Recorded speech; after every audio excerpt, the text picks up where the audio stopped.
ಆತ್ಮೀಯ ವಿದ್ಯಾರ್ಥಿಗಳೇ, ಈಗಾಗಲೇ ದ್ವಿತೀಯ PUCಯ ಕನ್ನಡ ವಿಷಯಕ್ಕೆ ಸಂಬಂಧಪಟ್ಟಂತೆ ಮೊದಲನೇ ಗದ್ಯ ಪಾಠವನ್ನು ಹಾಗೂ ಮೊದಲನೇ ಪದ್ಯಭಾಗವನ್ನು ತಾವೆಲ್ಲರೂ ಕೂಡ ವೀಕ್ಷಿಸಿದ್ದೀರ. ಈಗಾಗಲೇ ಪದವಿ ಪೂರ್ವ ಶಿಕ್ಷಣ ಇಲಾಖೆ ಬೆಂಗಳೂರು ಇವರ ಕಡೆಯಿಂದ ಕಳಿಸ್ತಕ್ಕಂಥ ಆನ್ಲೈನ್ ತರಗತಿಗಳಲ್ಲಿ ವಚನಗಳ ಬಗ್ಗೆ ಸಾಕಷ್ಟು ವಿಷಯವನ್ನು ತಾವೆಲ್ಲರೂ ಕೂಡ ವೀಕ್ಷಣೆ ಮಾಡಿರ್ತಕ್ಕಂಥದ್ದನ್ನು ನೆನಪಿಸಿ, ನಮ್ಮ ಹಾವೇರಿ ಜಿಲ್ಲೆಯ ಪದವಿ ಪೂರ್ವ ಶಿಕ್ಷಣ ಇಲಾಖೆಯ ವತಿಯಿಂದ ಪ್ರಾಚಾರ್ಯರ ಸಂಘ ಮತ್ತು ಉಪನ್ಯಾಸಕರ ಸಂಘದ ವತಿಯಿಂದ ಕಳಿಸ್ತಕ್ಕಂಥ ಆನ್ಲೈನ್ ತರಗತಿಗಳನ್ನು ಕೂಡ ತಾವು ಈಗಾಗಲೇ ನಿನ್ನೆ ಮತ್ತು ಮೊನ್ನೆ ವಚನಗಳ ಬಗ್ಗೆ ತಿಳ್ಕೊಂಡಿದ್ದೀರ. ಈಗ ಪುನಃ ಮತ್ತೆ ತಮಗೆ ಈ ಪಠ್ಯಕ್ರಮಕ್ಕೆ ಇಟ್ಟಿರ್ತಕ್ಕಂಥ ಇಬ್ಬರು ಬಹಳ ಮುಖ್ಯವಾದಂಥ ವಚನಗಾರರ ವಚನಗಳನ್ನು ನಾವು ಈ ದಿನ ನೋಡೋಣ ಎನ್ನುವಂಥದ್ದು. ಮೊದಲನೇದಾಗಿ ಬಸವಣ್ಣನವರ ವಚನಗಳು ಒಂದು, ಎರಡನೇದು ಉರ್ಲಿಂಗಪೆದ್ದಿಯ ವಚನಗಳು. ಈ ಎರಡೂ ವಚನಗಳು ಕೂಡ, ಎರಡೂ ಶಿವಶರಣರ ವಚನಗಳು ಕೂಡ ಬಹಳ ಮಹತ್ವವನ್ನು ಪಡ್ಕೊಂಡಿರ್ತಕ್ಕಂಥವು. ವಿದ್ಯಾರ್ಥಿಗಳೇ, ಬಹುಶಃ ವಚನ ಸಾಹಿತ್ಯ ಅನ್ನುವಂಥ ಮಾತು ಬಂದಾಗ ಕನ್ನಡ ಸಾಹಿತ್ಯದ ಬಹುಮುಖ್ಯ ರೂಪಗಳಲ್ಲಿ ವಚನ ಸಾಹಿತ್ಯವೂ ಕೂಡ ಒಂದು ಅಂತೇಳಿ ನೋಡ್ತಿದ್ದೀವಿ ಎನ್ನುವಂಥದ್ದು. 11ನೇ ಶತಮಾನದಿಂದ ಪ್ರಾರಂಭವಾಗಿ ಅದು 11ನೇ ಶತಮಾನದಲ್ಲಿ ಉದಯಿಸಿ 12ನೇ ಶತಮಾನದವರೆಗೆ ತನ್ನ ಆಂದೋಲನವಾಗಿ, ಅದು ಲಿಂಗಾಯತರ ಆಂದೋಲನವಾಗಿ ಬೆಳೆದು ಬಂತು ಅಂತಕ್ಕಂಥದ್ದನ್ನು ನೋಡ್ತಿದ್ದೀವಿ. ಬಹುಶಃ ನಾವು ಇದು ಸಾಹಿತ್ಯ ಪರಿಭಾಷೆಯಾಗಿ ಒಂದು ಪ್ರಕಾರದ ಕಾವ್ಯ ಅಂತಲೂ ಕೂಡ ಕರೀತೀವಿ. ಹಾಡಿದರೆ ಹಾಡಾಗುವ, ಓದಿದರೆ ಗದ್ಯವಾಗುವ ಕನ್ನಡದ ಒಂದು ವಿಶಿಷ್ಟ ಕಾವ್ಯ ಪ್ರಕಾರ ಅಂತಲೂ ಕೂಡ ವಚನಗಳನ್ನು ನಾವು ಬಹುಶಃ ನೋಡ್ತಿದ್ದೀವಿ ಎನ್ನುವಂಥದ್ದು. ಇಂಥ ವಚನ ಸಾಹಿತ್ಯವು ತನ್ನ ಕಾಲದಲ್ಲಿ ಅಭಿವ್ಯಕ್ತಿಗೆ ಸಂಗಾತಿಯಾಯಿತು ಅಂತೀವಿ. ಉದಾಹರಣೆಗೆ ನಾವು ವಚನ ಅಂದರೆ ಏನು? ಈ ವಚನ ಎಂದರೆ ಪ್ರಮಾಣ ಅಂತೀವಿ, ಭಾಷೆ ಅಂತ ಕರಿತಿದ್ದೀವಿ, ಮಾತು ಕೊಡುವುದು ಅಂತ ಹೇಳ್ತಿದ್ದೀವಿ. ಆದರೆ ಸಾಹಿತ್ಯಿಕ ಪರಿಭಾಷೆಯಲ್ಲಿ ವಚನ ಅಂತಕ್ಕಂಥದ್ದು ಏನಿದೆಯಲ್ಲ, ಈ ವಚನ ಸಾಹಿತ್ಯವನ್ನು 11ನೇ ಶತಮಾನದ ಪ್ರಾರಂಭದಲ್ಲಿ ಬಂದಂಥ ಶಿವಶರಣರು ಜನರಾಡುವ ಭಾಷೆಯಲ್ಲಿ ವಚನಗಳನ್ನು ಕಟ್ಟಿಕೊಟ್ಟರು ಅಂತೇಳಿ ನೋಡ್ತಿದ್ದೀವಿ. ವಿದ್ಯಾರ್ಥಿಗಳೇ, ಕನ್ನಡ ಸಾಹಿತ್ಯವನ್ನು ನಾವು ಚರಿತ್ರೆಯನ್ನು ನೋಡ್ತಾ ಹೋದಾಗ ಹಳೆಗನ್ನಡ ಸಾಹಿತ್ಯವನ್ನು 10ನೇ ಶತಮಾನದಿಂದ ಪ್ರಾರಂಭವಾಗಿರ್ತಕ್ಕಂಥ ನಮ್ಮ ಕನ್ನಡ ಸಾಹಿತ್ಯ ಚರಿತ್ರೆ, ಅದಕ್ಕಿಂತಲೂ ಪೂರ್ವದಲ್ಲಿ ಕನ್ನಡ ಸಾಹಿತ್ಯ ಇರಲಿಲ್ಲ ಅಂತಲ್ಲ. ಅನೇಕ ಜನ ವಿದ್ವಾಂಸರು ಅಥವಾ ಕವಿಗಳು ಕನ್ನಡ ಭಾಷೆಯನ್ನು ಕುರಿತಂತೆ ಸಾಹಿತ್ಯವನ್ನು ರಚನೆ ಮಾಡಿದ್ದಾರೆ. ಆದರೆ ಕೃತಿಗಳು ನಮಗೆ ಲಭ್ಯವಿಲ್ಲ. ಪಂಪನಿಂದ ಪ್ರಾರಂಭವಾಗಿರ್ತಕ್ಕಂಥ ನಮ್ಮ ಹಳೆಗನ್ನಡ ಸಾಹಿತ್ಯ ಮುಂದೆ 11ನೇ ಶತಮಾನದ ವೇಳೆಗೆ ವಚನಕಾರರು ಇದನ್ನು ಜನಸಾಮಾನ್ಯರು ಬಹುಶಃ ಆ ಕಡೆ ಗಮನ ಕೊಡುವಂತೆ ಮಾಡಿದರು. ಬಹುಶಃ 10ನೇ ಶತಮಾನದ ಸಾಹಿತ್ಯ ಚಂಪು ಪ್ರಕಾರದ ಸಾಹಿತ್ಯವಾಗಿತ್ತು. ಅದು ಕೇವಲ ಬರೀ ಪಂಡಿತರಿಗಷ್ಟೇ ಸೀಮಿತವಾದಂಥ ಸಾಹಿತ್ಯವಾಗಿತ್ತು. ರಾಜಾಶ್ರಯಗಳನ್ನು ಪಡ್ಕೊಂಡಂಥ ಸಾಹಿತ್ಯವಾಗಿತ್ತು. ಜನಸಾಮಾನ್ಯರನ್ನ ಕುರಿತು ಆ ಸಾಹಿತ್ಯ ಚಿಂತಿಸುವಂಥ ಸಾಹಿತ್ಯ ಹೋಗಲಿಲ್ಲ ಎನ್ನುವಂಥದ್ದು. ಬಹುಶಃ ಈ ರೀತಿಯಾಗಿರ್ತಕ್ಕಂಥ ಅನೇಕ ಸಮಸ್ಯೆಗಳು, ಯಾಕೆಂದರೆ ಬಹುಶಃ 11ನೇ ಶತಮಾನದಲ್ಲಿ ಏನಾಗ್ತಿದೆ ಅಂತಂದರೆ, ಬಹುಸಂಖ್ಯಾತರು ಬಹುಶಃ ಅನುಸರಿಸಬಹುದಾಗಿರ್ತಕ್ಕಂಥ ಸಮಾಜದಲ್ಲಿ ಮನೆ ಮಾಡಿಕೊಂಡಿರ್ತಕ್ಕಂಥ ಅನಿಷ್ಟ ಪದ್ಧತಿಗಳನ್ನು ಹೋಗಲಾಡಿಸೋದಕ್ಕೋಸ್ಕರವಾಗಿ ವಚನಕಾರರು ಉದಯಿಸಿದ್ದು ತಮ್ಮ ವಚನಗಳ ಮೂಲಕ ಸಮಾಜವನ್ನು ತಿದ್ದುವಂಥ, ಸಮಾಜವನ್ನು ಸರಿದಾರಿಗೆ ತರ್ತಕ್ಕಂಥ ಒಂದು ಪ್ರಯತ್ನವನ್ನು ಮಾಡಿರ್ತಕ್ಕಂಥದ್ದನ್ನು ನಾವು ಗಮನಿಸಬಹುದು ಎನ್ನುವಂಥದ್ದು. ಬಹುಶಃ ಅಲ್ಲಿ ವಚನಕಾರರಷ್ಟು ದೀರ್ಘವಾಗಿ ಚಿಂತನೆಯನ್ನು, ಇದನ್ನು ಮನುಷ್ಯನ ಬದುಕನ್ನು ಕುರಿತಂತೆ, ಅವನ ಅಭಿವೃದ್ಧಿಯನ್ನು ಕುರಿತಂತೆ ಜನಪರವಾದಂಥ ಒಂದು ಕಾಳಜಿ ಮತ್ತು ಚಿಂತನೆಯನ್ನು ಮಾಡಿರ್ತಕ್ಕಂಥ ಸಾಹಿತ್ಯ, ವಚನ ಸಾಹಿತ್ಯವನ್ನು ಬಿಟ್ಟರೆ ಬೇರಾವ ಸಾಹಿತ್ಯಗಳಲ್ಲೂ ಕೂಡ ಇಷ್ಟೊಂದು ಅದ್ಭುತವಾದಂಥ ಜನಪರ ಚಿಂತನೆಯನ್ನು ನಾವು ಕಾಣಲಿಕ್ಕೆ ಸಾಧ್ಯವಿಲ್ಲ. ಅಂಥ ಜನಪರವಾದ ಕಾಳಜಿಯನ್ನು ಉಳ್ಳಂಥ ವಚನಕಾರರು ಜನರಾಡುವ ಭಾಷೆಯಲ್ಲಿ, ಏಕೆಂದರೆ ನಾನು ಈಗಾಗಲೇ ಹೇಳಿದೆ, 10ನೇ ಶತಮಾನ ಸಾಹಿತ್ಯ ಸಾಮಾನ್ಯ ಜನರಿಗೆ ಅರ್ಥವಾಗದೇ ಇರತಕ್ಕಂಥ ಸನ್ನಿವೇಶದಲ್ಲಿ ಸಮಾಜದಲ್ಲಿ ಮನೆ ಮಾಡಿಕೊಂಡಿರ್ತಕ್ಕಂಥ ಅನೇಕ ಅನಿಷ್ಟ ಪದ್ಧತಿಗಳು, ಆಚರಣೆಗಳು, ಮೂಢನಂಬಿಕೆಗಳು, ಮೌಢ್ಯತೆ ಇವೆಲ್ಲವೂ ಕೂಡ ಪ್ರಾಣಿ ಬಲಿ ಪದ್ಧತಿ, ಜಾತೀಯತೆ, ಲಿಂಗ ಅಸಮಾನತೆ ಅಂತಕ್ಕಂಥದ್ದು, ಈ ಎಲ್ಲ ಸಮಸ್ಯೆಗಳಿಂದ ಸಮಾಜ ಅಂತಕ್ಕಂಥದ್ದು ಏನಾಗಿತ್ತು ಅಂತಂದರೆ ಬಹುಶಃ ಏನು ಒಂದು ರೀತಿಯಾಗಿ ತುಕ್ಕು ಹಿಡಿದು ಹೋಗಿಬಿಟ್ಟಿತ್ತು. ಇಂಥ ಸಂದಿಗ್ಧತೆಯ ಕಾಲದಲ್ಲಿ ಜನಪರವಾದ ಆಶಯಗಳನ್ನು ಇಟ್ಟುಕೊಂಡು ಜನಸಾಮಾನ್ಯರ ಬದುಕನ್ನೇ ಕುರಿತು ಜನರಾಡುವ ಭಾಷೆಯಲ್ಲಿ, ಏಕೆಂದರೆ ಅಲ್ಲಿ ರಾಜಾಶ್ರಯಕ್ಕೆ ಪಂಡಿತರಿಗೆ ಸೀಮಿತವಾದ ಸಾಹಿತ್ಯವನ್ನು, ಭಾಷೆಯನ್ನು ಜನಸಾಮಾನ್ಯರ ಹತ್ತಿರಕ್ಕೆ ಕೊಂಡೊಯ್ಯತಕ್ಕಂಥ ಕೀರ್ತಿ ವಚನಕಾರರಿಗೆ ಸಲ್ತಾಗಿದೆ. ಜನರಾಡುವ ಭಾಷೆಯಲ್ಲಿ ಜನರ ಮಧ್ಯದಲ್ಲಿ ಇದ್ದುಕೊಂಡೇ ಜನರ ದೈನಂದಿನ ಬದುಕಿನ ವಿಚಾರಗಳನ್ನು ಬಹುಶಃ ಬಹು ಹತ್ತಿರದಿಂದ ಕಂಡಿರ್ತಕ್ಕಂಥ ವಚನಕಾರರು ಏನು ಮಾಡಿದ್ರು ಅಂತಂದರೆ, ಸಾಮಾನ್ಯವಾಗಿರ್ತಕ್ಕಂಥ ಒಂದು ವ್ಯಕ್ತಿಯ ಬದುಕಿನಲ್ಲಿ ಅವನು ಮುಕ್ತಿಯನ್ನು ಪಡಿಬೇಕಾದ್ರೆ, ಮೋಕ್ಷವನ್ನು ಪಡಿಬೇಕಾದ್ರೆ, ಅಥವಾ ಅವನು ಸದ್ಗತಿಯನ್ನು ಹೊಂದಬೇಕಾದ್ರೆ ಅವನು ತನ್ನ ಲೌಕಿಕ ಬದುಕಿನಲ್ಲಿ, ತನ್ನ ಬದುಕಿನಲ್ಲಿ ತಾನು ಮಾಡಬೇಕಾದಂಥದ್ದು ಏನು ಬಹಳ ಸೂಕ್ಷ್ಮವಾಗಿ. ಯಾಕೆಂದರೆ ಆ ಜನರು ದೈನಂದಿನ ಬದುಕಿನ ವಿಚಾರಧಾರೆಗಳನ್ನೇ ಕುರಿತು ಜನರಿಗೆ ತಿಳಿಯುವಂಥ ರೀತಿಯೊಳಗೆ ವಚನಕಾರರು ಬಹುಶಃ ಆ ಒಂದು ಸಾಹಿತ್ಯವನ್ನು ಮಾಧ್ಯಮವನ್ನಾಗಿ ಮಾಡಿಕೊಂಡು ಬಹುಶಃ ಜನರಾಡುವ ಭಾಷೆಯಲ್ಲಿ ಸಾಹಿತ್ಯವನ್ನು ರಚಿಸಿದರು ಅಂತೇಳಿ ನೋಡ್ತಿದ್ದೀವಿ. ಇಷ್ಟೇ ಅಲ್ಲ, ತಮ್ಮ ಬದುಕಿನುದ್ದಕ್ಕೂ ಅನುಭವಕ್ಕೆ ಬಂದಿರತಕ್ಕಂಥ ವಿಚಾರಗಳನ್ನು, ಅದರಿಂದ ಮೂಡಿರ್ತಕ್ಕಂಥ ಅನುಭವವನ್ನು ಅವರು ಏನು ಮಾಡಿದ್ರು ಅಂದರೆ ಆ ಅನುಭವದ ಮೂಲಕ ತಮ್ಮ ಬದುಕನ್ನು ಹಸನ ಮಾಡಿಕೊಂಡ್ರು, ಜೊತೆಗೆ ಜನಸಾಮಾನ್ಯರ ಬದುಕು ಕೂಡ ಹಸನಾಗುವಂತೆ ಮಾಡಿದರು. ಇದು ವಚನಕಾರ ಕಂಡುಕೊಂಡಿರ್ತಕ್ಕಂಥ ಬಹು ದೊಡ್ಡದಾಗಿರ್ತಕ್ಕಂಥ ಜನಪರವಾಗಿರ್ತಕ್ಕಂಥ ಒಂದು ಏನು ಸಾಹಿತ್ಯ ಅಂತ ಹೇಳ್ತಿದ್ದೀವಿ. ಹೀಗೆ ವಚನಕಾರರು ಮುಂದೆ ನಾನೀಗಾಗಲೇ ಹೇಳಿದಾಗಲೇ ಇಂಥ ಜನಪರವಾದ ಕಾಳಜಿಯುಳ್ಳಂಥ ಸಾಹಿತ್ಯ ಬಹುಶಃ 12ನೇ ಶತಮಾನದಲ್ಲಿ ಅಸ್ತಿತ್ವದಲ್ಲಿರ್ತಕ್ಕಂಥ ನೋಡಿದಾಗ ಸುಮಾರು 218 ಜನ ವಚನಗಾರರು, ಹಾಗೆಯೇ 31 ಜನ ವಚನಗಾರ್ತಿಯರು, ಸುಮಾರು 249 ಜನ 800-900 ವರ್ಷಗಳ ಹಿಂದೆಯೇ ಒಂದು ಜನಪರವಾದ ಚಿಂತನೆಯನ್ನು ಮಾಡುವುದರ ಮೂಲಕ ತಮ್ಮೆಲ್ಲ ವಿಚಾರಧಾರೆಗಳನ್ನು ಸಾಹಿತ್ಯದ ಮೂಲಕ ಕೊಟ್ಟೊಯ್ದಿರ್ತಕ್ಕಂಥವರು. ಬಹುಶಃ ಇಂಥ ಒಂದು ಅದ್ಭುತವಾದಂಥ ಸಾಹಿತ್ಯ ಇವತ್ತು ಜಗತ್ತಿನ ಯಾವ ಭಾಷೆಯಲ್ಲೂ ಕೂಡ ನಾವು ನೋಡಲಿಕ್ಕೆ ಸಾಧ್ಯವಿಲ್ಲ.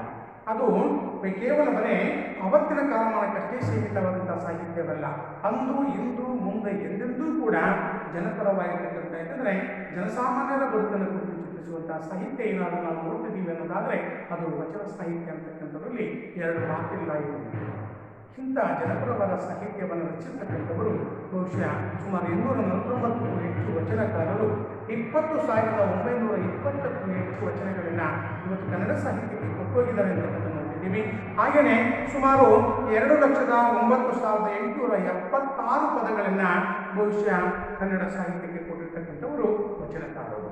ಹೀಗಾಗಲೇ ಅವರು ಮಾಡಿರ್ತಕ್ಕಂಥದ್ದು ಏನು ಅಂತಂದರೆ ಭೇದರಹಿತವಾಗಿರ್ತಕ್ಕಂಥ ವೇದಿಕೆಯ ಮೇಲೆ ನಿಂತು ಒಂದು ಸಮಾಜದ ಉದ್ಧಾರಕ್ಕಾಗಿ ಜನಸಾಮಾನ್ಯರ ಬದುಕನ್ನು ಕುರಿತು ಚಿಂತಿಸುವಂಥ ಕಾರ್ಯಕ್ಕೆ ಕೈ ಹಾಕಿರ್ತಕ್ಕಂಥವರು ವಚನಕಾರರು. ಬಹುಶಃ ಸಮಾಜದ ಆರ್ಥಿಕ, ಸಾಮಾಜಿಕ, ಶೈಕ್ಷಣಿಕ ನೋಡಕ್ಕೆ ಎಲ್ಲ ರಂಗಗಳಲ್ಲೂ ಕೂಡ ವೈಫಲ್ಯತೆಯನ್ನು ಅನುಭವಿಸಿರ್ತಕ್ಕಂಥ ಸನ್ನಿವೇಶದಲ್ಲಿ ಈ ಎಲ್ಲ ವಿಚಾರಗಳನ್ನು ಕುರಿತಂತೆ ಚಿಂತನೆಯನ್ನು ಮಾಡಿರ್ತಕ್ಕಂಥ ಸಾಹಿತ್ಯ ಏನಾದರೆ ವಚನ ಸಾಹಿತ್ಯ ಮತ್ತು ವಚನಕಾರರು ಅಂತೇಳಿ ನೋಡ್ತೀವಿ. ಇಂಥ ಸುಮಾರು 249ಕ್ಕೂ ಹೆಚ್ಚು ವಚನಕಾರರು ಒಂದೆಡೆ ಸೇರುವುದರ ಮೂಲಕ ಅಲ್ಲಿ ಅನುಭವ ಮಂಟಪ, ಜ್ಞಾನ ಮಂಟಪವನ್ನು ರೂಪಿಸಿಕೊಳ್ಳುವುದರೊಂದಿಗೆ ಅನುಭವ ಮಂಟಪದಲ್ಲಿ ಎಲ್ಲರೂ ಒಂದು ಕಡೆ ಸೇರಿ ಸಮಾಜವನ್ನು ಕಾಡ್ತಾ ಇರ್ತಕ್ಕಂಥ ಅಥವಾ ಸಮಾಜವನ್ನು ಬಾಧಿಸ್ತಾ ಇರ್ತಕ್ಕಂಥ, ಸಮಾಜದ ಪ್ರಗತಿಗೆ ಮಾರಕವಾಗಿರ್ತಕ್ಕಂಥ, ಸಮಾಜದಲ್ಲಿರ್ತಕ್ಕಂಥ ಮೌಢ್ಯತೆಯನ್ನು, ಜಾತೀಯತೆಯನ್ನು, ಲಿಂಗ ಅಸಮಾನತೆಯನ್ನು ಬಹುಶಃ ದೇವರ ಹೆಸರಿನಲ್ಲಿ ನೆಡ್ತಾ ಇರ್ತಕ್ಕಂಥ ಅನೇಕ ರೀತಿಯೊಳಗಿರ್ತಕ್ಕಂಥ ಒಂದು ವಂತಿಗೆ ಅಥವಾ ತೆರಿಗೆ ರೂಪದಲ್ಲಿ ಪಡಿತಾ ಇರ್ತಕ್ಕಂಥ ಅನಿಷ್ಟ ಪದ್ಧತಿಗಳನ್ನು ಬಹುಶಃ ಖಂಡಿಸ್ತಾ ಇದ್ದಾರೆ ನಮ್ಮ ವಚನಗಳ ಮೂಲಕ. ಹಾಗಾಗಿನೇ ಅಲ್ಲಿ ಆ ಉದ್ದೇಶ ಏನಾಗಿತ್ತು ಅಂತಂದರೆ ಬಹಳ ಮುಖ್ಯವಾಗಿ ಮಾನವನ ಬದುಕು ಏನಾಗಬೇಕು, ಹಸನವಾಗಬೇಕು. ಮನುಷ್ಯನ ಬದುಕು ಏನು, ಮುಕ್ತಿಯನ್ನು ಪಡ್ಕೋಬೇಕು, ಮೋಕ್ಷವನ್ನು ಪಡಿಬೇಕು. ಮೋಕ್ಷದತ್ತ ಹೋಗ್ಬೇಕು ಅನ್ನೋದಾದರೆ ಲೌಕಿಕ ಬದುಕಿನಲ್ಲಿ ಅವನು ಮಾಡಬೇಕಾಗುತ್ತದೆ ಎನ್ನುವಂತಕ್ಕಂಥ ಒಂದು ಅರಿವನ್ನು, ತಿಳುವಳಿಕೆಯನ್ನು, ಜ್ಞಾನವನ್ನು ವಚನಗಳ ಮೂಲಕ ಜನಸಾಮಾನ್ಯರಿಗೆ ಕೊಟ್ಟಿರ್ತಕ್ಕಂಥವು ವಚನಕಾರರು ಅಂತ ಹೇಳಿ ನಾವು ನೋಡ್ತಿದ್ದೀವಿ ಎನ್ನುವಂಥದ್ದು ಮನುಷ್ಯ. ಹಾಗಾಗಿನೇ ನಾವು ಇಲ್ಲಿ ವಚನ ಅಂತ ತಕ್ಷಣವೇ ಕೇವಲ ಬರೆಯದ ರಚನೆಯಲ್ಲ. ಯಾಕೆಂದರೆ ಜೀವನಾನುಭವಗಳನ್ನು ಅದು ಅನುಭವವಾಗಿ ಪರಿವರ್ತಿಸಿ ಕನ್ನಡಿಗರ ಒಂದು ಬದುಕಿಗೆ ಮೌಲ್ಯವನ್ನು ತುಂಬಿದಂಥ ಅಮೂಲ್ಯವಾದಂಥ ಸಾಹಿತ್ಯ ರತ್ನ ಅಂತೇಳಿ ಕರೆದರೆ ಅದು ಅತಿಶಯೋಕ್ತಿ ಆಗಲಾರದು ಎನ್ನುವಂಥದ್ದು. ಯಾಕೆಂದರೆ ವಚನ ಅಂದರೆ ನಾವೆಲ್ಲ ಕೇವಲ ರಚನೆ ಅಂತ ತಿಳ್ಕೊಂಡಿದ್ದೀವಿ. ಅದು ರಚನೆಯಲ್ಲ, ಅದು ಜೀವನಾನುಭವಗಳನ್ನು, ಯಾಕಂದರೆ ಜನಸಾಮಾನ್ಯರ ಜೀವನದ ಅನುಭವಗಳನ್ನು ಅದೇನು ಮಾಡಿದ್ರೆ ಅನುಭವವಾಗಿ ಪರಿವರ್ತಿಸಿ ಆ ಅನುಭವವು ಹೊರಹೊಮ್ಮಿದಾಗ ಅದು ಜನಸಾಮಾನ್ಯರಿಗೆ ಏನಾಯ್ತು ಅಂದರೆ ಸಹಜವಾಗಿಯೇ ಅಲ್ಲಿ ಏನಾಯ್ತು, ಕನ್ನಡಿಗರ ಬದುಕಿಗೆ ಬೇಕಾಗಿರ್ತಕ್ಕಂಥ ಮೌಲ್ಯಗಳನ್ನು ಅದು ತುಂಬಿಕೊಟ್ಟಂಥ ಒಂದು ಅಮೂಲ್ಯವಾದಂಥ ಸಾಹಿತ್ಯ ರತ್ನ ಅಂತೇಳಿ ಹೇಳಿದರೆ ನಾವು ಅತಿಶಯೋಕ್ತಿ ಆಗಲಾರದು. ಈ ಕಾರಣಕ್ಕಾಗಿ ಬಹುಶಃ ಅದು ಕೂಡ ನನಗೆ ನಾವೇನು ನೋಡ್ತಿದ್ದೀವಿ ಅಂತಂದರೆ ಕಾಲಕಾಲಕ್ಕೆ ಈ ವಚನಗಳು ಚಿಂತನೆಗೆ ಒಳಪಡಿಸುತ್ತಕ್ಕಂಥದ್ದು ನೋಡ್ತಿದ್ದೀವಿ. ಅವುಗಳ ಒಂದು ಪ್ರಸ್ತುತ ನಮಗೆ ಇವತ್ತು ಅರಿವಿಗೆ ಬರ್ತಿದೆ. ಮನುಷ್ಯಲ್ಲಿ ಅರಿವೇ ಗುರು ಇರತಕ್ಕಂಥ ವಚನ ಸಾಹಿತ್ಯದ ಬಹುದೊಡ್ಡದಾದಂಥ ವಿಸ್ತಾರ ಅಂತೇಳಿ ಹೇಳ್ತಿದ್ದೀವಿ. ಯಾಕೆಂದರೆ ವ್ಯಕ್ತಿ ಮೊದಲು ತನ್ನನ್ನು ತಾನು ಅರಿತುಕೊಳ್ಳಬೇಕು. ಯಾಕೆಂದರೆ ಮೊದಲು ವ್ಯಕ್ತಿ ಪರಿಶುದ್ಧನಾಗಬೇಕು. ಅಂತರಂಗದ ಪರಿಶುದ್ಧತೆ ಅಂತ ಕರಿತಿದ್ದೀವಿ, ನಿಷ್ಕಲ್ಮಶವಾದಂಥ ಮನಸ್ಥಿತಿ ಅಂತ ಹೇಳ್ತಿದ್ದೀವಿ. ಯಾವಾಗ ವ್ಯಕ್ತಿ ಅಂತರಂಗ ಮತ್ತು ಬಹಿರಂಗಗಳು ಎರಡನ್ನೂ ಕೂಡ ಶುದ್ಧಿ ಆಗ್ತಿದ್ದಾನೋ ಆಗ ಅವನು ಮೋಕ್ಷವನ್ನು ಪಡೆಯಲಿಕ್ಕೆ ಅರ್ಹನಾಗುತ್ತಾನೆ. ಪರಮಾತ್ಮನಡಿಗೆ ಹೋಗಲಿಕ್ಕೆ ಬೇಕಾದಂಥ ಒಂದು ದಾರಿ ಅಂತಕ್ಕಂಥ ನೈಜವಾದ ಸತ್ಯದ ಅರಿವನ್ನು ವಚನಕಾರರು ತಮ್ಮ ವಚನಗಳ ಮೂಲಕ ಜನಸಾಮಾನ್ಯರಲ್ಲಿ ಉಳಿಸುವಂಥ ಪ್ರಯತ್ನವನ್ನು ಮಾಡಿದರು ಅಂತೇಳಿ ನೋಡ್ತಿದ್ದೀವಿ ಎನ್ನುವಂಥದ್ದು. ಬಹುಶಃ ಹೀಗೆ ನೋಡಿದಂಥ ಸಂದರ್ಭದಲ್ಲಿ ಅಲ್ಲಿ ವಚನಕಾರರು ಬಹುದೊಡ್ಡವಾದ ಆವಿಷ್ಕಾರ ಅಂತಕ್ಕಂಥ ಮಾತು ಹೇಳಿದ್ವಿ. ಅಲ್ಲಿ ಸಮಾನತೆಯ ಸಮಾಜವನ್ನು ಕಟ್ಟಬೇಕಂತಕ್ಕಂಥ ಮಹದಾಸೆ ಅಂತಕ್ಕಂಥದ್ದು ವಚನಕಾರರಾಗಿತ್ತು. ಇನ್ನಿಲ್ಲದಂತೆ ಕಾಡ್ತಾ ಇರತಕ್ಕಂಥ ಸಾಮಾಜಿಕ ಅಸಮಾನತೆ, ಜಾತೀಯತೆ ಅಂತಕ್ಕಂಥದ್ದು, ಲಿಂಗಭೇದ ಅಂತಕ್ಕಂಥದ್ದು ನೋಡಿ. ಯಾಕಂದರೆ ಆರ್ಥಿಕ ಅಸಮಾನತೆ ಅಂತಕ್ಕಂಥದ್ದು ಸಮಾಜದಲ್ಲಿ ಇನ್ನಿಲ್ಲದಂತೆ ಕಾಡ್ತಿತ್ತು.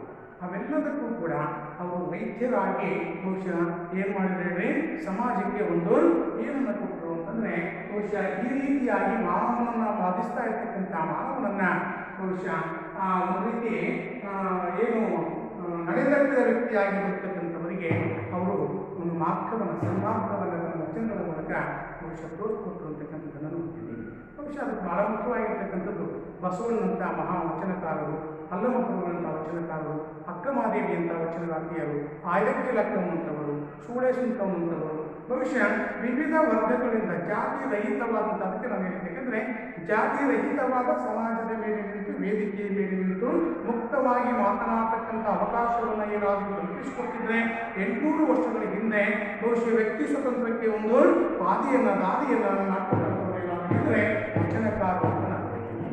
ಅವರೆಲ್ಲ ಒಂದು ಕಡೆ ಹೇಳ್ತಿದ್ದಾರೆ. ಯಾಕಂದರೆ ಅವರಿಗೆ ಅರಸನ ಆಜ್ಞೆಯಲ್ಲಿ ಬದುಕನ್ನು ಕಟ್ಟಿಕೊಳ್ಳುವುದು ಇಷ್ಟವಿರಲಿಲ್ಲ. ಅದಕ್ಕೆ ಅವ್ರು ಹೇಳ್ತಾರೆ, ಅಂಗಿನ ಅರಮನೆಗಿಂತ ಗುಂಗಾಡಿ ಕುಡಿಲೇಸು ನೋಡಿ. ಯಾಕಂದರೆ ಮೊದಲು ವಚನಕಾರ ಕಂಡುಕೊಳ್ಳೋದು ಸ್ವತಂತ್ರವನ್ನು. ನಾವು ಸ್ವತಂತ್ರವಾಗಿದ್ದರೆ ಮನಬಿಚ್ಚಿ ಮಾತನಾಡಬಹುದು. ಮಾನವನ ಬದುಕಿಗೆ ಏನೋ ಬಹುಶಃ ಮಾರಕವಾಗಿರ್ತಕ್ಕಂಥ ವಿಚಾರಗಳನ್ನು ಕುರಿತು ಚಿಂತನೆಯನ್ನು ಮಾಡಲಿಕ್ಕೆ ಸಾಧ್ಯತೆ ಇದೆ. ಇಲ್ಲ ಅಂತಂದರೆ ಅಂಗಿನ ಅರಮನೆಯೊಳಗಿದ್ದರೆ, ರಾಜಾಶ್ರಯದಲ್ಲಿದ್ದರೆ ವ್ಯಕ್ತಿ ಸ್ವತಂತ್ರವನ್ನು ನಾವು ಪಡ್ಕೊಳ್ಳಿಕ್ಕೆ ಸಾಧ್ಯವಿಲ್ಲ, ಮನಬಿಚ್ಚಿ ಮಾತಾಡಲಿಕ್ಕೆ ಸಾಧ್ಯವಿಲ್ಲ.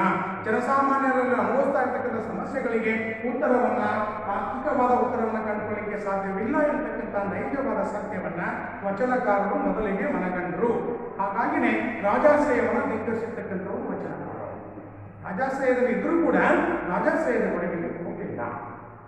ಹೀಗೆ ಈ ಥರದ ಅನುಭವಗೋಷ್ಠಿ, ಯಾಕೆಂದರೆ ಅನುಭವಗೋಷ್ಠಿಯನ್ನು ನಿರ್ಮಾಣ ಮಾಡುವುದರ ಮೂಲಕ ಅಲ್ಲಿ ಬಸವಣ್ಣಂಥ ವಚನಕಾರರು, ಅಲ್ಲಮಪ್ರಭುವಂಥ ವಚನಕಾರರನ್ನು, ಮಹಾಜ್ಞಾನಿಯಾಗಿರ್ತಕ್ಕಂಥ ವಚನಕಾರನಾಗಿರ್ತಕ್ಕಂಥ ಅಲ್ಲಮಪ್ರಭುವನ್ನು ತಾವು ಸ್ಥಾಪನೆ ಮಾಡಿರ್ತಕ್ಕಂಥ ಅನುಭವದ ಮಟ್ಟದ ಅಧ್ಯಕ್ಷರನ್ನಾಗಿ ಮಾಡಿಬಿಟ್ಟು ಅಲ್ಲಿ ಚರ್ಚಾಗೋಷ್ಠಿಗಳನ್ನು ಏರ್ಪಡಿಸ್ತಾ ಇದ್ದರು. ಜ್ಞಾನದಾಸೋಹ ಅಂತ ಹೇಳ್ಕೊಂಡು ನಾವು ಹೇಳ್ತೀವಿ. ಅಲ್ಲಿ ಸಮಾಜದಲ್ಲಿರ್ತಕ್ಕಂಥ ಅನೇಕ ಅರೆಕೋರೆಗಳನ್ನು, ಅನೇಕ ಅನುಕೂಲಗಳನ್ನು, ಅನೇಕ ಅನಿಷ್ಟ ವಿಚಾರಗಳನ್ನು ಕುರಿತು ಮುಕ್ತವಾಗಿ ಚರ್ಚಿಸ್ತಕ್ಕಂಥ ಒಂದು ಸಮಾನತೆಯ ಅವಕಾಶ ಬಹುಶಃ ಅನುಭವ ಮಂಟಪದಲ್ಲಿ ದೊರೆತಿರ್ತಕ್ಕಂಥದ್ದನ್ನು ನಾವು ನೋಡ್ತಿದ್ದೀವಿ. ಇಲ್ಲಿ ನಾವು ಮುಖ್ಯವಾಗಿ ಗಮನಿಸಬೇಕಾಗಿರ್ತಕ್ಕಂಥ ಕೆಲವು ಅಂಶಗಳು. ಏಕೆಂದರೆ ಎಲ್ಲೋ ಒಂದು ಕಡೆ ಬಸವಣ್ಣವರು ಹೇಳ್ತಿದ್ದಾರೆ ಏನು ಅಂತಂದರೆ, ನಾವಿವತ್ತು ಬಸವಣ್ಣವರ ವಚನಗಳನ್ನು ಕುರಿತಂತೆ ಚಿಂತನೆಯನ್ನು ಮಾಡೋಣ. ಹಾಗಾಗಿ ಬಸವಣ್ಣವರ ಜೀವನ ಚರಿತ್ರೆಯನ್ನು ನಾವು ಅರಿಯುವುದಕ್ಕಿಂತ ಪೂರ್ವದಲ್ಲಿ ಕೆಲವೊಂದಿಷ್ಟು ವಿಚಾರಗಳನ್ನು, ಯಾಕೆಂದರೆ ನಾವು ಬಸವಣ್ಣವರ ವಚನಶಾಸ್ತ್ರದ ಪಿತಾಮಹ ಅಂತಲೂ ಕೂಡ ಕರಿತಿದ್ದೀವಿ, ವಚನ ಸಾಹಿತ್ಯದ ಪಿತಾಮಹ ಅಂತ ಹೇಳ್ತಿದ್ವಿ ನಾವು. ಯಾಕೆಂದರೆ ಬಸವಣ್ಣಂಥ ಮಹಾನ್ ವ್ಯಕ್ತಿಗಳು ಅವರು ಗ್ರಹಿಸಬೇಕಿದ್ರೆ, ಒಂದು ಸಂಘಟನೆಯನ್ನು ಮಾಡದೇ ಇದ್ದರೆ, ಬಹುಶಃ ಅಲ್ಲಿ ಅನುಭವ ಮಂಟಪವನ್ನು ನಿರ್ಮಾಣ ಮಾಡದೇ ಇದ್ದರೆ ಇಂದಿಗೂ ಕೂಡ ನಾವಿನ್ನೂ ಶೋಷಣೆಯಿಂದ ಮುಕ್ತರಾಗಲಿಕ್ಕೆ ಸಾಧ್ಯತೆ ಇರಲಿಲ್ಲ ಅಂತಂದು ಅನಿಸ್ತಾ ಇದೆ ಇವತ್ತು. ಬಹುಶಃ ಹಾಗಾಗಿನೇ ಇಂಥ ಒಂದು ಸಾಮಾಜಿಕ ಕಳಕಳಿಯ ಚಿಂತನೆಗಳನ್ನು ಒಳಗೊಂಡಿರ್ತಕ್ಕಂಥ ವಿಚಾರಗಳನ್ನು ಬಹುಶಃ ಆ ವಚನಕಾರರು ನಮಗೆ ಸಾಹಿತ್ಯದ ಮೂಲಕ ಕಟ್ಟಿಕೊಟ್ಟರು. ಅವು ಓದಿದರೆ ಗದ್ಯವಾಗ್ತದೆ, ಹಾಡಿದರೂ ಪದ್ಯವೂ ಆಗ್ತದೆ ಅಂತಕ್ಕಂಥದ್ದು. ಬಹುಶಃ ಹೀಗೆ ಸರಳವಾದ ಭಾಷೆಯಲ್ಲಿ ನಾನು ಈಗಾಗಲೇ ಹೇಳಿದೆ, ಬಹಳ ಜನಮಾನದ ಮನಸ್ಸಿನ ಹತ್ತಿರಕ್ಕೆ ಭಾಷೆಯನ್ನು ತಂದು ಅಂತೇಳಿ ನೋಡ್ತೀವಿ. ಬಹುಶಃ ಜನರಾಡುವ ಭಾಷೆಯಲ್ಲಿ ಸಾಹಿತ್ಯವನ್ನು ರಚನೆ ಮಾಡಲಿಕ್ಕೆ ಕಾರಣೀಭೂತರಾಗಿರ್ತಕ್ಕಂಥವರು ವಚನಕಾರರಾಗಿರ್ತಕ್ಕಂಥವರು. ಬಹುಶಃ ನಿಮಗೆಲ್ಲ ಗೊತ್ತಿದೆ, ಯಾಕೆಂದರೆ ಸಮಾಜದಲ್ಲಿ ನಾವು ದಿನಂಪ್ರತಿ ತಮ್ಮ ಸುತ್ತಮುತ್ತಲಿರ್ತಕ್ಕಂಥ ಸಮಾಜದಲ್ಲಿ ನೋಡ್ತಿದ್ದೀವಿ. ಯಾಕೆಂದರೆ ವ್ಯಕ್ತಿ ತಿಳಿಯದೆ ತಿಳಿಗೇಡಿಯಾಗಿ ತನ್ನ ಬದುಕನ್ನು ಹಾಳು ಮಾಡಿಕೊಳ್ಳುತ್ತಾನೆ ಎಂಬುವ ಸಾಮಾಜಿಕ ಚಿಂತನೆಯ ಕಳಕಳಿಯನ್ನು ನಮ್ಮ ವಚನಗಳಲ್ಲಿ ನೋಡ್ತಿದ್ದೀವಿ. ಯಾಕೆಂದರೆ ವ್ಯಕ್ತಿ ತಮ್ಮ ಸುತ್ತಲಿರ್ತಕ್ಕಂಥ ಏನು ಬೇರೆ ಎಲ್ಲೂ ಇರಲಿಲ್ಲ, ಅದಕ್ಕೆ ಅವರು ಹೇಗೆ ಸ್ವರ್ಗ ಮಟ್ಟಗಳೆಂಬುವು ಬೇರಿಲ್ಲ ಕಾಣೋ. ಬಸವಣ್ಣವರ ವಚನವನ್ನು ನೋಡಿದಾಗ ನಮಗೆ ಗೊತ್ತಾಗ್ತಿದೆ, ಕಳ್ಳನಾಗದ ಕಂಡರೆ ಆಲನೆನವರು, ದಿಟದನಾಗದ ಕಂಡರೆ ಕೊಳ್ಳನೆಂಬರು. ಇವೆಲ್ಲವೂ ಸಮಾಜದಲ್ಲಿ ಅವತ್ತು ಆಚರಣೆ ಇರ್ತಕ್ಕಂಥ ಅನಿಷ್ಟ ವಿಚಾರಗಳೇ.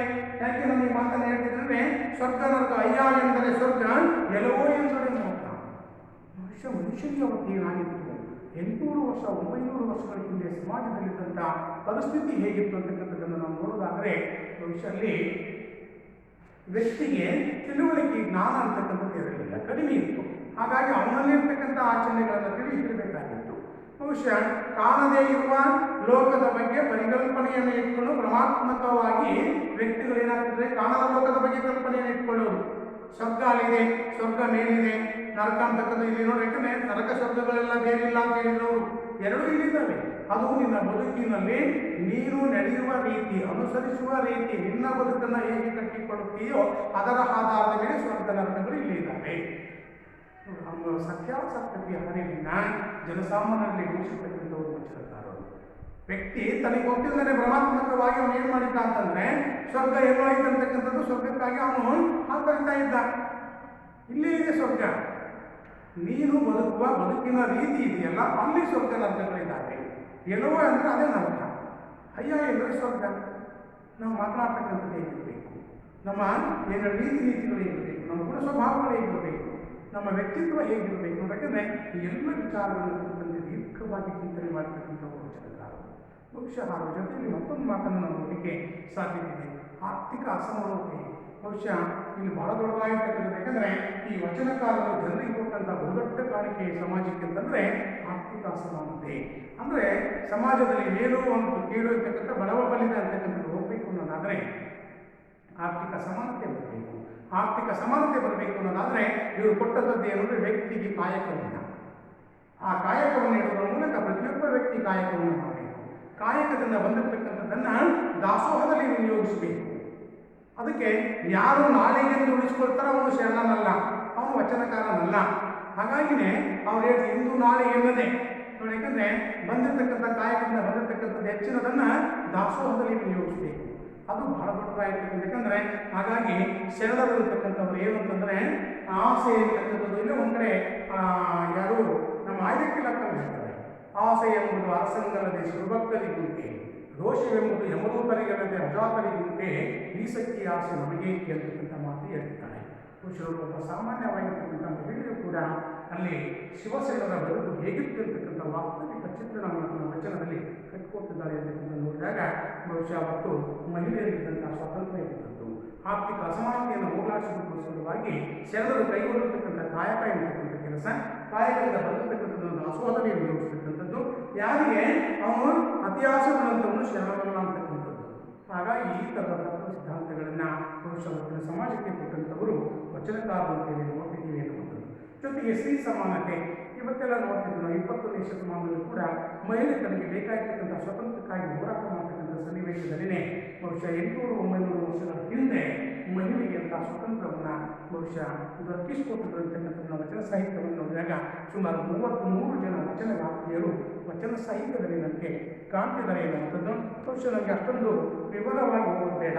ಬಹುಶಃ ನಮಗೆ ಬೇಕಾಗಿರ್ತಕ್ಕಂಥದ್ದು ಏನು ಅಂತಂದರೆ ಇಲ್ಲಿ ಇಬ್ಬರು ಬಹಳ ಮುಖ್ಯವಾಗಿರ್ತಕ್ಕಂಥ, ಯಾಕಂದರೆ ವಚನಕಾರರಾಗಿರ್ತಕ್ಕಂಥ ಬಸವಣ್ಣವರು ಮತ್ತು ಇನ್ನೊಂದು ಉರ್ಲಿಂಗಪೆತ್ತಿ ಅಂತಕ್ಕಂಥ ಇಬ್ಬರು ವಚನಗಳನ್ನು ನಮ್ಮ ಪಠ್ಯಕ್ರಮಕ್ಕಿಟ್ಟಿರೋದ್ರಿಂದ ಮೊದಲನೇ ವಚನವಾಗಿರ್ತಕ್ಕಂಥ ಬಸವಣ್ಣನವರ ವಚನಗಳು ಅಂತಕ್ಕಂಥದ್ದನ್ನು ಕುರಿತಂತೆ ನಾವಿವತ್ತು ಅಧ್ಯಯನ ಮಾಡೋಣ ಅಂತಕ್ಕಂಥ ಮಾತನ್ನು ಹೇಳ್ತಾ, ನಿಮಗೆಲ್ಲ ಗೊತ್ತಿದೆ ಭಕ್ತಿ ಭಂಡಾರಿ, ಬಹುಶಃ ನಿಮಗೆಲ್ಲ ಗೊತ್ತಿದೆ. ಯಾಕಂದರೆ ಎಂತಕ್ಕಂಥ ಖ್ಯಾತರಾಗಿರ್ತಕ್ಕಂಥ ಅಥವಾ ಮಹಾಮಾನವತಾವಾದಿ ಅಂತೇಳಿ ಬಹುಶಃ ಬಸವಣ್ಣವರಿಗೆ ಸಹಸ್ರ ಹೆಸರುಗಳಿದ್ದಾವೆ. ಬಹುಶಃ ಅಂತ ಒಬ್ಬ ಬಸವಣ್ಣವರು 12ನೇ ಶತಮಾನದ ಒಂದು ಧಾರ್ಮಿಕ, ಸಾಂಸ್ಕೃತಿಕ ಮತ್ತು ಸಾಮಾಜಿಕ ಕ್ರಾಂತಿಯ ಕೇಂದ್ರ ಪುರುಷ ಅಂತ ನಾವು ಬಹುಶಃ ನೋಡ್ಬೋದು ಎನ್ನುವಂಥದ್ದು. ಯಾಕಂದರೆ ಅವತ್ತು ಸಾಮಾಜಿಕವಾಗಿರ್ಬೋದು, ಧಾರ್ಮಿಕವಾಗಿರ್ಬೋದು ಅಥವಾ ಇನ್ಯಾವ ಸಾಂಸ್ಕೃತಿಕವಾಗಿರ್ಬೋದು, ಯಾಕಂದರೆ ಈ ಎಲ್ಲ ಕ್ಷೇತ್ರಗಳಲ್ಲೂ ಕೂಡ ಒಂದು ಮಹತ್ತರವಾದ ಹೊಸದೊಂದು ಕ್ರಾಂತಿಯನ್ನು ನಡೆಯಲಿಕ್ಕೆ ಕಾರಣೀಭೂತರಾಗಿರ್ತಕ್ಕಂಥವರು ಬಸವಣ್ಣವರು. ಹಾಗಾಗಿನೇ ಅವರನ್ನು ನಾವು ಭಕ್ತಿ ಭಂಡಾರಿ ಬಸವಣ್ಣ ಅಂತ ಕರಿತೀವಿ. ಬಹುಶಃ ಆಮೇಲೆ ಮಾನವತಾವಾದಿ ಅಂತ ಕರಿತಿದ್ದೀವಿ. ಆತನಿಗೆ ಹೆಸರು ಇಲ್ಲದೇ ಇರ್ತಕ್ಕಂಥದ್ದಿಲ್ಲ ಅಂತ ಒಬ್ಬ ಬಸವಣ್ಣ ಹುಟ್ಟಿದ್ದು ಈಗಿನ ವಿಜಯಪುರ ಜಿಲ್ಲೆಯಲ್ಲಿ ಬರ್ತಾ ಇರ್ತಕ್ಕಂಥ ಬಾಗೇವಾಡಿ ಅಂತಕ್ಕಂಥ ಗ್ರಾಮದಲ್ಲಿ ಮಾದಿರಾಜ ಮತ್ತು ಮಾದಾಂಬೆ ಅಂತಕ್ಕಂಥ ದಂಪತಿಗಳಿಗೆ ಮಗನಾಗಿ ಜನಿಸಿದರು ಅಂತೇಳಿ ನೋಡ್ತಿದ್ದೀವಿ. ಮುಂದೆ ಬಾಲ್ಯದಲ್ಲಿನೇ ಬಹುಶಃ ತಾವು ಹುಟ್ಟಿರ್ತಕ್ಕಂಥ ಆ ಒಂದು ಧರ್ಮದಲ್ಲಿದ್ದಂಥ ಅನಿಷ್ಟ ವಿಚಾರಗಳಿಗೆ ಅವರೇನಾಗ್ತಿದ್ದಾರೆ ಅಂತಂದರೆ ತಿಲಾಂಜಲಿಯನ್ನು ಇಟ್ಟಿದ್ದಾರೆ ಎನ್ನುವಂಥದ್ದು. ಯಾಕೆಂದರೆ ಅನಿಷ್ಟ ಸಂಪ್ರದಾಯಗಳನ್ನು ಧಿಕ್ಕರಿಸಿ ಜನಿವಾರವನ್ನು ಕಿತ್ತುಬಿಟ್ಟು ಸರ್ವರೂ ಸ್ವೀಕರಿಸಬಹುದಾಗಿರ್ತಕ್ಕಂಥ, ಸರ್ವರೂ ಅನುಸರಿಸಬಹುದಾಗಿರ್ತಕ್ಕಂಥ, ಸರಳವಾಗಿರ್ತಕ್ಕಂಥ ಒಂದು ವೀರಶೈವ ಧರ್ಮದಲ್ಲಿರ್ತಕ್ಕಂಥ ಆಚರಣೆಗಳಿಗೆ ಮಾರು ಹೋಗಿ ಹೊಸದಾಗಿರ್ತಕ್ಕಂಥ ಒಂದು ವಿಚಾರಧಾರೆಗಳನ್ನು ಆ ಒಂದು ಧರ್ಮದಲ್ಲಿ ಇಟ್ಟುಕೊಂಡೇ ಕಟ್ಟಿಕೊಟ್ಟು ಅಂತಕ್ಕಂಥದ್ದನ್ನು ನೋಡ್ತಿದ್ದೀವಿ. ಯಾಕಂದರೆ ಬಹುಶಃ ಆ ಕಾಲಮಾನದಲ್ಲಿ ಈ ರೀತಿಯಾಗಿರ್ತಕ್ಕಂಥ ಸಂಪ್ರದಾಯವನ್ನು ತಾವು ಕಿತ್ತೊಯ್ಯುವುದರ ಮೂಲಕ ಎಲ್ಲೋ ಒಂದು ತಮ್ಮ ಬದುಕಿನಲ್ಲಿರುವಂಥ ಒಂದು ಘಟನೆಯ ಪರಿಣಾಮವಾಗಿ ಬಸವಣ್ಣವರ ಮನಸ್ಸು ಪರಿವರ್ತನೆ ಆಯಿತು. ಯಾಕೆಂದರೆ ಒಂದು ಕಡೆ ಕಲಕೆತ ಅಂತಕ್ಕಂಥವನು ಮಳೆಯಲ್ಲಿ ಸ್ನಾನ ಮಾಡಲಿಕ್ಕೆ ಒಂದು ಸ್ನೇಹಿತನಾಗಿರ್ತಕ್ಕಂಥವ್ರ ಜೊತೆಯಲ್ಲಿ ಹೋದಾಗ ಅವನು ನೀರಿನ ಸುಳಿಯಲ್ಲಿ ಸಿಲುಕಿ ಮುಳುಗಬೇಕಾದಾಗ ಸಹಜವಾಗಿ ಬಸವಣ್ಣವರು ಅವನನ್ನು ಕೈ ಹಿಡಿದು ರಕ್ಷಣೆ ಮಾಡಿದರು. ಆಗ ಬಹುಶಃ ಕೆಳವರ್ಗದವನನ್ನು ಮುಚ್ಕೊಂಡ ಅಂತ ಹೇಳ್ಬಿಟ್ಟು ಊರಿಗೆ ಬಂದಾಗ ಆ ತಂದೆ ತಾಯಿಗಳನ್ನು ಕರೆಸಿ ದಂಡ ಹಾಕತಕ್ಕಂಥ ಪ್ರಯತ್ನ ನಡೆಯಿತು.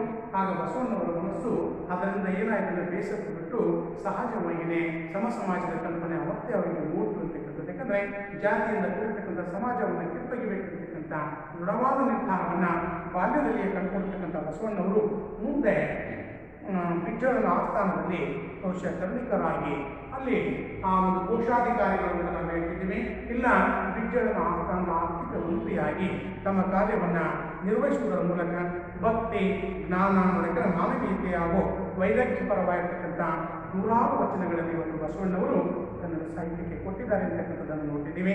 ಬಹುಶಃ ಇವರ ಎಲ್ಲ ವಚನಗಳನ್ನು ನಾವು ಅಧ್ಯಯನ ಮಾಡಿದಾಗ ಅತ್ಯಂತ ಸರಳವಾಗಿರ್ತಕ್ಕಂಥ ಭಾಷೆಯನ್ನು ಕೊಡಿರ್ತಕ್ಕಂಥ, ಹಾಗೆಯೇ ಜನಪರವಾದಂಥ ಕಾಳಜಿಯನ್ನು ಉಳ್ಳಂಥ, ಸಮಾಜ ಸುಧಾರಣೆಯಂತ ಬಹುಶಃ ತೊಡಗಿಸಿಕೊಳ್ತಕ್ಕಂಥ, ಜಾತಿ, ಕುಲ, ಲಿಂಗ ಭೇದಗಳಿಂದ ಹೊರತಾಗಿರ್ತಕ್ಕಂಥ ಸಮಾಜ ನಿರ್ಮತಿ ಇರ್ತಕ್ಕಂಥದ್ದು ಬಹುಶಃ ಇವರ ವಚನಗಳ ಬಹಳ ಮುಖ್ಯವಾಗಿರ್ತಕ್ಕಂಥ ದೇಶ ಮತ್ತು ಗುರಿಯಾಗಿರ್ತಕ್ಕಂಥದ್ದನ್ನು ನೋಡ್ತಿದ್ದೀವಿ ಅನ್ನುವಂಥದ್ದು. ಇದರ ಜೊತೆಯಲ್ಲಿ ಜನರಲ್ಲಿರ್ತಕ್ಕಂಥ ಅಜ್ಞಾನ, ಕಂದಾಚಾರ, ಜಾತಿ ಸಂಕಲನಗಳನ್ನು ಕುರಿತು ಅವರ ವಚನಗಳು ಇವತ್ತು ಚಿಂತಿಸ್ತಾ ಇದ್ದಾವೆ ಅಥವಾ ಚಿಂತನೆಯನ್ನು ಮಾಡಲಿಕ್ಕೆ ನಮಗೆ ಹಚ್ಚಿದ್ದಾವೆ ಅಂತಂದೇಳಿ ನೋಡ್ತಿದ್ದೀವಿ ಅನ್ನುವಂಥದ್ದು. ಬಹುಶಃ ಇವೆಲ್ಲದರ ಜೊತೆಗೆ ಇನ್ನೊಂದು ಕಡೆ ಬಹುಶಃ ಮಾನವನಿಗೆ ಬೇಕಾಗಿರ್ತಕ್ಕಂಥ ಬದುಕನ್ನು ಕಟ್ಟಿಕೊಳ್ಳಿಕ್ಕೆ ಬೇಕಾಗಿರ್ತಕ್ಕಂಥ ಒಂದು ಉಪದೇಶವೂ ಇದೆ. ಹಾಗೆಯೇ ಅವನು ಅನುಸರಿಸ್ತಾ ಇರ್ತಕ್ಕಂಥ ನಿತ್ಯದ ಬದುಕಿನಲ್ಲಿ ಅನುಸರಿಸ್ತಾ ಇರ್ತಕ್ಕಂಥ ವಿಡಂಬನೆ ಇದೆ. ಹಾಗೆಯೇ ಅದ್ರ ಜೊತೆಯಲ್ಲಿ ಮತ್ತೆ ಒಂದು ಕಡೆ ಉಪದೇಶ, ಇನ್ನೊಂದು ಕಡೆ ಚಿಂತನೆ, ಮತ್ತೊಂದು ಕಡೆ ವಿಡಂಬನೆ, ಇವೆಲ್ಲವುಗಳ ಗುಣಗಳನ್ನು ಬಹುಶಃ ನಾವು ಬಸವಣ್ಣವರ ವಚನಗಳಲ್ಲಿ ಕಾಣ್ತಿದ್ದೀವಿ ಅಂತಕ್ಕಂಥದ್ದನ್ನು ನೋಡ್ಬೋದು ಎನ್ನುವಂಥದ್ದು.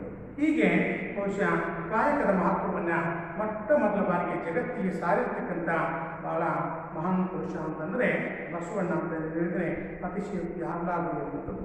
ಇಂಥ ಮಹಾಮರಿಯಲ್ಲಿನೇ ವಿವಿಧ ವರ್ಗದ ವಚನಕಾರರನ್ನು ಒಂದು ಕಡೆ ಕಲಿಯುವಂತೆ, ಮುಕ್ತವಾಗಿ ಮಾತನಾಡುವಂತೆ, ಅದರ ಜೊತೆಯಲ್ಲಿ ತಮ್ಮೆಲ್ಲ ಅಭಿಪ್ರಾಯಗಳನ್ನು ಬಹುಶಃ ವ್ಯಕ್ತಪಡಿಸುವುದಕ್ಕೆ ಒಂದು ಸಂಘಟನಾ ಶಕ್ತಿಯ ಜೊತೆಗೆ ಅವರೆಲ್ಲ ಮುಕ್ತವಾದಂಥ ಅವಕಾಶವನ್ನು ಕಲ್ಪಿಸಿಕೊಟ್ಟಿರ್ತಕ್ಕಂಥವರು ಬಹುಶಃ ಬಸವಣ್ಣವರು ಅಂತಂದರೆ ಅತಿಶಯೋಕ್ತಿ ಆಗಲಾರದು ಎನ್ನುವಂಥದ್ದು. ಹೀಗೆ ಬಸವಣ್ಣವರು ತಮ್ಮ ಜೊತೆಯಲ್ಲಿ ಇದ್ದಂಥ ಸುಮಾರು 100,000 ಜನ ವಚನಕಾರನ ಜೊತೆಯಲ್ಲಿ ಇಟ್ಕೊಂಡು ಒಂದು ಯುಗ ಪರಿವರ್ತನೆಗೆ ಶ್ರಮಿಸಿರ್ತಕ್ಕಂಥ ಸಂಕಲ್ಪ ಬಲವು ಕೂಡ ಅತ್ಯಂತ ಗಮನಾರ್ಹವಾಗಿರ್ತಕ್ಕಂಥದ್ದು ಅಂತ ಹೇಳಿ ನೋಡ್ತಿದ್ದೀವಿ. ನಮ್ಮಕ್ಕಿಂತ ಬಹುಶಃ ಈ ಕಟ್ಕೊಟ್ಟಿರ್ತಕ್ಕಂಥ ಬಸವಣ್ಣವರು ಕೊಟ್ಟಿರ್ತಕ್ಕಂಥ ವಚನಗಳಿಂದ ಇವು ಸರ್ವಕಾಲಿಕ ಸತ್ಯವನ್ನು ಅಥವಾ ಮೌಲ್ಯವನ್ನು ಬಿಂಬಿಸುವಂತಹ ವಚನಗಳಾಗಿದ್ದಾವೆ ಅಂತಕ್ಕಂಥದ್ದನ್ನು ನಾವು ಇವತ್ತು ನೋಡ್ತಿದ್ದೀವಿ. ನಮ್ಮದು ಅಂಥ ವಚನಗಳನ್ನು ಕುರಿತಂತೆ ಬಹುಶಃ ಇಲ್ಲಿ ಕೇವಲ 3 ವಚನಗಳನ್ನು ಮಾತ್ರ ಬಸವಣ್ಣವರ 3 ವಚನಗಳನ್ನು ಮಾತ್ರ ಕೊಟ್ಟಿದ್ದಾರೆ. ಹಾಗಾಗಿ ಆ 3 ವಚನಗಳನ್ನು ಕುರಿತು ನೋಡೋದಕ್ಕಿಂತ ಪೂರ್ವದಲ್ಲಿ ನಾವು ಒಂದು ವಚನವನ್ನು ಆಧಾರವಾಗಿ ತಗೊಂಡು ನೋಡೋಣ. ಏನು ಅಂತಂದರೆ, ಏನಿ ಬಂದಿರಿ ಅರುಳವಿದ್ದೀರೆಂದರೆ ನಿಮ್ಮೈ ಸಿರಿ ಹಾರಿ ಹೋಗುವುದೇ. ಎಂಥ ಅದ್ಭುತವಾದ ಮಾತು. ಯಾಕಂದರೆ ಇಲ್ಲಿ ಒಂದು ಮಾತನ್ನು ಗಮನಿಸ್ತಿದ್ದೀವಿ, ಏನಂದರೆ ಮನುಷ್ಯನ ವ್ಯಕ್ತಿತ್ವ ವಿಕಸನಕ್ಕೆ ಪ್ರಾಮುಖ್ಯತೆಯನ್ನು ನೀಡಿವೆ ಅಂತಕ್ಕಂಥ ಮಾತನ್ನು ಇವರ ವಚನಗಳಲ್ಲಿ ನಾವು ನೋಡಿದಾಗ ಮನುಷ್ಯರ ಮಧ್ಯದಲ್ಲಿರ್ತಕ್ಕಂಥ ಒಂದು ಮಾನವೀಯ ಸಂಬಂಧ ಎಂಥದ್ದಾಗಿರಬೇಕು, ಹೃದಯ ವೈಶಾಲ್ಯತೆ ಹೇಗಿರಬೇಕು, ಪರಸ್ಪರರು ಒಬ್ಬರನ್ನೊಬ್ಬರು ಪ್ರೀತಿಸ್ತಕ್ಕಂಥ ಮನೋಭಾವನೆ ಇಲ್ಲದೆ ಇದ್ದರೆ ಅದು ಏನು ವ್ಯಕ್ತವಾಗ್ತಿದೆ. ಅದಕ್ಕೆ ಅವರು ಏನಿ ಬಂದಿರಿ ಹೊರಡವಿದ್ದೀರೆಂದರೆ ನಿಮ್ಮೈ ಸಿರಿ ಆರಿ ಹೋಗುತ್ತದೆ, ಒಡನೆ ನುಡಿದೊಡೆ ಸಿರವಟ್ಟೆ ಹೊಡೆಯುವುದೇ, ಕೊಡಲಿಲ್ಲದಿದ್ದೊಂದು ಗುಣವಿಲ್ಲದ ಲೆಕ್ಕ. ಅದಕ್ಕೆ ಅವ್ರು ಹೇಳ್ತಿದ್ದಾರೆ. ಯಾಕಂದರೆ ಬಹುಶಃ ನೆಂಟರು ಬಂದಾಗ ಹೇಗಿರಬೇಕು, ಅಪರಿಚಿತರು ಬಂದಂಥ ಸಂದರ್ಭದಲ್ಲಿ ನೆರವರಿಯುವ ಜೊತೆಯಲ್ಲಿ ನಮ್ಮ ಮಾನವೀಯ ಅಂತಃಕರಣದ ಭಾವನೆಗಳು ಬರ್ತಾ ಇರಬೇಕು. ಅಂಥ ಒಂದು ಮಾನವೀಯ ಮೌಲ್ಯವನ್ನು ಹೊಂದಿರತಕ್ಕಂಥ ಗುಣಗಳನ್ನು ಪ್ರತಿಯೊಬ್ಬ ವ್ಯಕ್ತಿ ಕೂಡ ಬೆಳೆಸ್ಕೊಂಡಾಗ ಸಹಜವಾಗಿಯೇ ಅವನು ಕೂಡಲ ಸಂಗನಿಗೆ ಏನೇಳಿ ತಾನು ಮಾಡ್ತಕ್ಕಂಥ ಭಕ್ತಿಯನ್ನು ಅರ್ಪಿಸಿದಂತಾಗ್ತದೆ ಅಂತಕ್ಕಂಥ ವಿಚಾರಧಾರೆಗಳಲ್ಲಿ ಕೊಡಿರ್ತಕ್ಕಂಥ ಬಸವಣ್ಣವರು ಇಲ್ಲಿ ಬಹಳ ಮುಖ್ಯವಾಗಿರ್ತಕ್ಕಂಥ 3 ವಚನಗಳನ್ನು ಕೊಡ್ತಿದ್ದಾರೆ. ಏನು ಅಂದರೆ, ಅಲ್ಲಿ ಕೇವಲ ಸತ್ವವಿರದ ತೋರಿಕೆಯ ಭಕ್ತಿ ಅಂತಕ್ಕಂಥದ್ದು ಭಕ್ತಿ ಆಗಲಿಕ್ಕೆ ಸಾಧ್ಯವಿಲ್ಲ. ಅಂಥ ಭಕ್ತನನ್ನು ನಾವು ಧಾರ್ಮಿಕ ಅಂತ ಹೇಳಿ ಕರಿಬೇಕಾಗ್ತದೆ. ಯಾರು ನಿಜವಾದ ಪರಮಾತ್ಮನನ್ನು ಉಳಿಸಿಕೊಳ್ತಕ್ಕಂಥ ಶಕ್ತಿ ಇದೆಯೋ ಅವನು ಅಂತರಂಗದ ಶುದ್ಧೀಕರಣವನ್ನು ಹೊಂದಿರಬೇಕು. ಯಾರು ಅಂತರಂಗದ ಶುದ್ಧೀಕರಣವನ್ನು ಹೊಂದಿರುತ್ತಾರೋ ಅಂಥ ವ್ಯಕ್ತಿಗಳು ಮಾತ್ರ ಯಾರೋ ಬಹುಶಃ ಕೂಡಲ ಸಂಗನ ಕೃಪೆಗೆ ಒಳಗಾಗ್ತಾರೆ ಅಂತಕ್ಕಂಥ ಒಂದು ತತ್ವವನ್ನು, ಒಂದು ವಿಚಾರವನ್ನು ಕುರಿತಂತೆ ಬಸವಣ್ಣವರು ತಮ್ಮ ವಚನಗಳಲ್ಲಿ ಹೇಳ್ತಾ ಹೋಗ್ತಿದ್ದಾರೆ ಎನ್ನುವಂಥದ್ದು. ಮೊದಲನೇ ವಚನವನ್ನು ನಾವು ನೋಡ್ತಾ ಹೋದಾಗ, ಮನ ಬೆರೆಸಿದಲ್ಲಿ ತನು ಕರಗದಿದ್ದಡೆ, ಸೋಂಕಿನಲ್ಲಿ ಕುಳಂಕಗಳು ಹೊರಹೊಮ್ಮದಿದ್ದಡೆ, ಕಂಡಾಗ ಹಸುರಂಗಳು ಸುರಿಯದಿದ್ದಡೆ, ನುಡಿವಲ್ಲಿ ಗದ್ದಗಳು ಹೊಮ್ಮದಿದ್ದಡೆ, ಕೂಡಲ ಸಂಗಮ ದೇವರ ಭಕ್ತಿಗಿದು ಚಿನ್ನ ಎನ್ನಲ್ಲಿ ಈವಿಲ್ಲಾಗಿ ಆನು ಡಂಬಕ ಕಾಣಿದೆ. ಬಹಳ ಅದ್ಭುತವಾದಂಥ ಒಂದು ವಚನ ಇದೆ. ಯಾಕೆಂದರೆ ಸಮಾಜದಲ್ಲಿರ್ತಕ್ಕಂಥ ಪ್ರತಿಯೊಬ್ಬ ವ್ಯಕ್ತಿ ಕೂಡ ಮನಸ್ಸು ಮತ್ತೊಬ್ಬರಿಗೆ ಕೂಡಿ ಬೆರೆತಾಗ ಮಾತ್ರ, ಆ ಬೆಳೆಯದೇ ಇದ್ದರೆ ಅದು ಕಲ್ಮಶಗೊಂಡಿದ್ದರೆ ಆ ದೇಹದಲ್ಲೂ ಕೂಡ ಮಾನವೀಯತೆ ಅಂತಕ್ಕಂಥದ್ದು, ಹೃದಯ ವೈಶಾಲ್ಯತೆ ಅಂತಕ್ಕಂಥದ್ದು ಎಲ್ಲಾದರೂ ಹೊರಹೊಮ್ಮಲಿಕ್ಕೆ ಸಾಧ್ಯವಿದೆಯೇ ಅಂತಕ್ಕಂಥ ಪ್ರಶ್ನೆಯನ್ನು ಅವರು ಹಾಕಿದ್ದಾರೆ.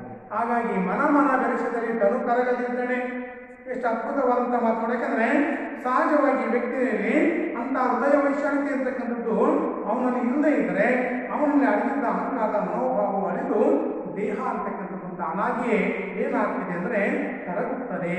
ಪರಸ್ಪರ ಸಹಕಾರ ಮತ್ತು ಏನಲ್ಲಿ ಸಹಕಾರದಿಂದ ಕೂಡಿರ್ತಕ್ಕಂಥ ಒಬ್ಬರನ್ನೊಬ್ಬರು ಬಹುಶಃ ಅರಿಯದೆ ಬದುಕಿದರೆ ಅಂಥ ಬದುಕು ಇಬ್ಬರೂ ಕೂಡ ಅದು ವ್ಯಕ್ತವಾದಂತೆ ಅಂತಕ್ಕಂಥ ಮಾತನ್ನು ಅವರು ಹೇಳ್ತಿದ್ದಾರೆ. ಯಾಕೆಂದರೆ ಮನ ಬೆರೆಸಿದಲ್ಲಿ ತನು ಕರಗದಿದ್ದಡೆ, ಸೋಂಕಿನಲ್ಲಿ ಕುಳಂಕಗಳು ಹೊರಹೊಮ್ಮದಿದ್ದಡೆ.